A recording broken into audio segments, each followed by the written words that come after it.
નમસ્તે વિદ્યાર્થી મિત્રો, મારી યુટ્યુબ ચેનલ પિયુષ સેરસિયાની અંદર આપનું હાર્દિક સ્વાગત છે। જો તમને મારા વિડીયો ગમે તો લાઇક, શેર અને કોમેન્ટ કરો। અને હજી સુધી વિદ્યાર્થી મિત્રો તમે મારી ચેનલને સબસ્ક્રાઈબ ન કરી હોય તો ખાસ સબસ્ક્રાઈબ કરો અને બેલ નોટિફિકેશન ઓન કરો, જેથી કરીને તમને નવા વિડીયોના નોટિફિકેશન મળતા રહે।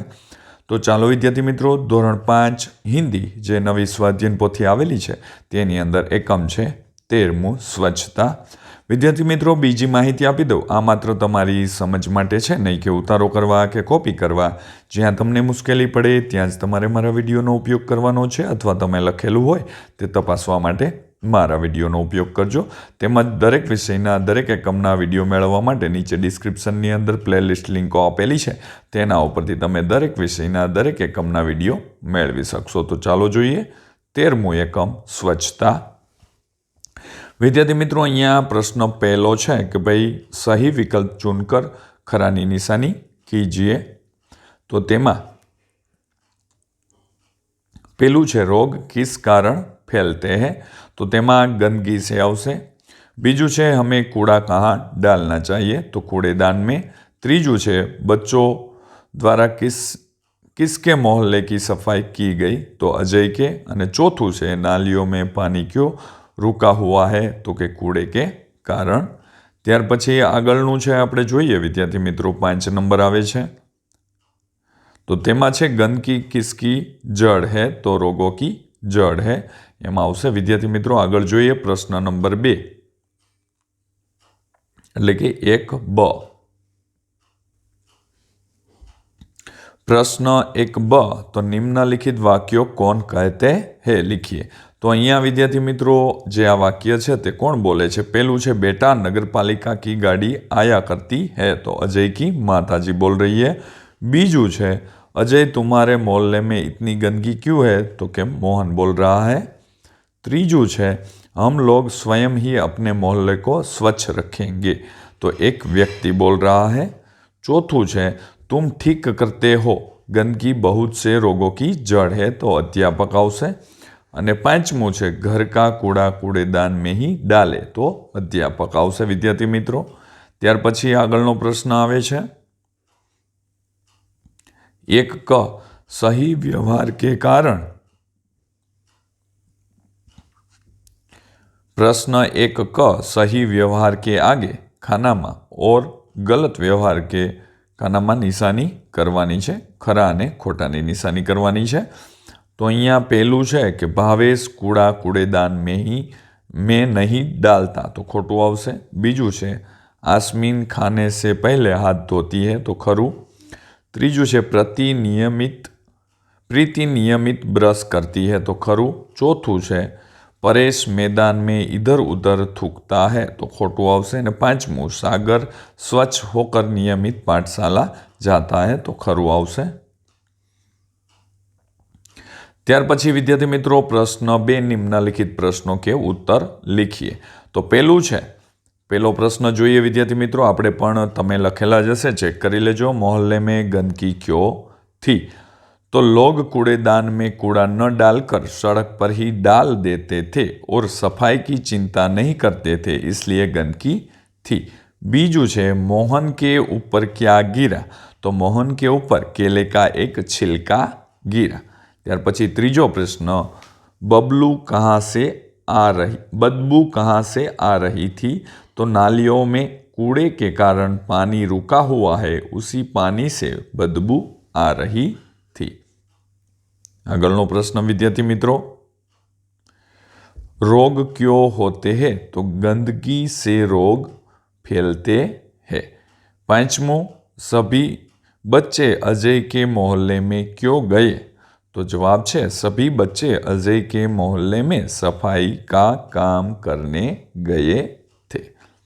त्यार पछी आगळनो प्रश्न है विद्यार्थी मित्रों 6 नंबरनो, तो के अध्यापक ने लोगों को क्या समझाया, तो के अध्यापक ने लोगों को समझाया कि घर का कूड़ा कूड़ेदान में ही डाले, वे घर के आसपास गंदगी न करें, गंदगी से रोग फैलते हैं। 7 नंबर प्रश्न है कूड़ा कहाँ डालना चाहिए, तो कूड़ा कूड़ेदान में डालना चाहिए। प्रश्न 3 नीचे दिए गए विशेषणों का वाक्यों में प्रयोग कीजिए।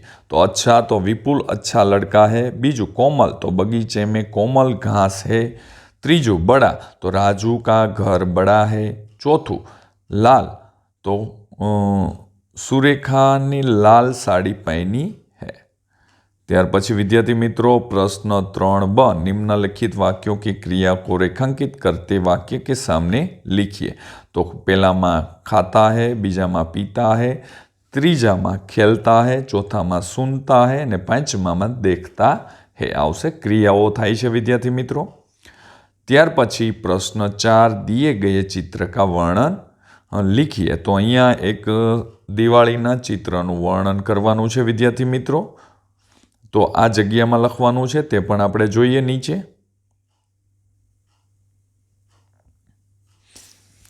यह दीपावली का दृश्य है। दीपावली अश्विन महीने की अमास के दिन मनाई जाती है। दीपावली दीपों का त्योहार है। घर को दीपों से सजाया गया है। एक लड़का कुछ पटाखे लेकर बैठा है। एक लड़का पटाखे लिए जा रहा है। दूसरी ओर भाई बहन दोनों मिठाई खा रहे हैं। माँ खिड़की से झांक रही है। तो विद्यार्थी मित्रों अहींया जे आ चित्र छे दिवाळीनुं तेना विषे तमे पण वाक्य लख्या हशे। तो मारा अने तमारा वाक्यो अलग होई शके छे। ત્યાર પછી છે નિમ્નલિખિત વિષય પર નિબંધ લીખીએ। તો મેરી પાઠશાલા। તો ચાલો વિદ્યાર્થી મિત્રો આ જગ્યા ઉપર મેરી પાઠશાલા ઉપર નિબંધ લખવાનો છે તે પણ જોઈ લઈએ। विद्यार्थी मित्रों अहींया मैं मेरी पाठशाला विषे निबंध लखेल छे। मेरी पाठशाला का नाम तो अहींया तमारे तमारी पाठशालानुं नाम लखवानुं छे। हे मेरी पाठशाला गांव के बीचों बीच आई हुई है। पाठशाला में 1 से 8 कक्षा तक के बच्चे पढ़ने आते हैं। मेरी पाठशाला में कुल मिलाकर 10 कमरे हैं। सभी कमरे अच्छी तरह हवा उजास मिले उस प्रकार के हैं।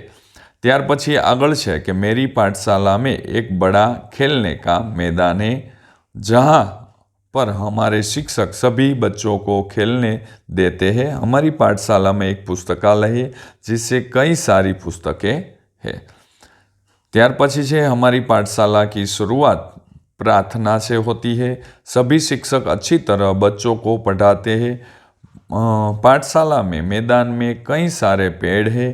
उसके नीचे कई सारी बेंच रखी है जहाँ पर हम विश्राम के समय पर खेलते हैं।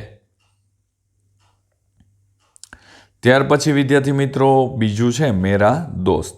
तो અહીંયા તમારે તમારા મિત્ર વિશે લખવાનું છે તે પણ આપણે જોઈ લઈએ।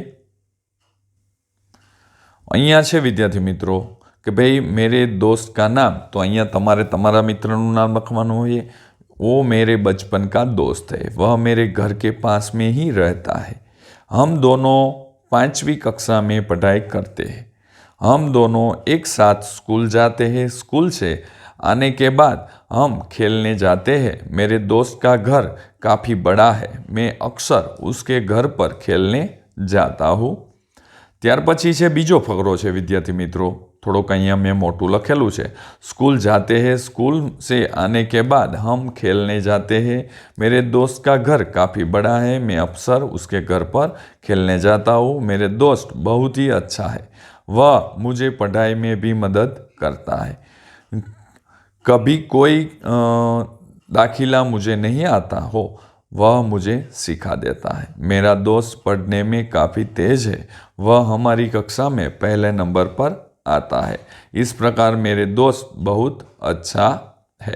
तो અહીંયા તમે તમારા મિત્ર વિશે લખી શકો છો। આગળ જોઈએ પ્રશ્ન।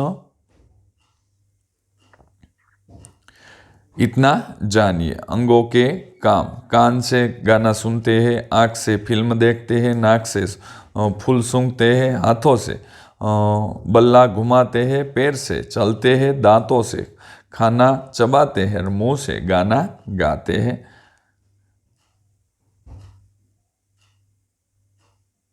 વિદ્યાર્થી મિત્રો, અહીંયા આ વિડીયો છે એ પૂર્ણ થાય છે. જો વિદ્યાર્થી મિત્રો તમને મારો આ વિડીયો સારો લાગ્યો હોય તો લાઇક કરજો, શેર કરજો અને કોમેન્ટ કરજો. અને હજી સુધી વિદ્યાર્થી મિત્રો તમે મારી ચેનલને સબસ્ક્રાઈબ ન કરી હોય તો ખાસ સબસ્ક્રાઈબ કરજો અને બેલ નોટિફિકેશન ઓન કરજો, જેથી કરીને તમને નવા વિડીયોના નોટિફિકેશન મળતા રહે. તેમજ વિદ્યાર્થી મિત્રો નીચે ડિસ્ક્રિપ્શનની અંદર દરેક વિષયના દરેક એકમના પ્લેલિસ્ટ આપેલા છે, તેના ઉપરથી તમે દરેક વિષયના અને દરેક એકમના વિડીયો મેળવી શકશો. તો ચાલો વિદ્યાર્થી મિત્રો, હવે મળીશું આપણે આગળના એકમની અંદર. આવજો.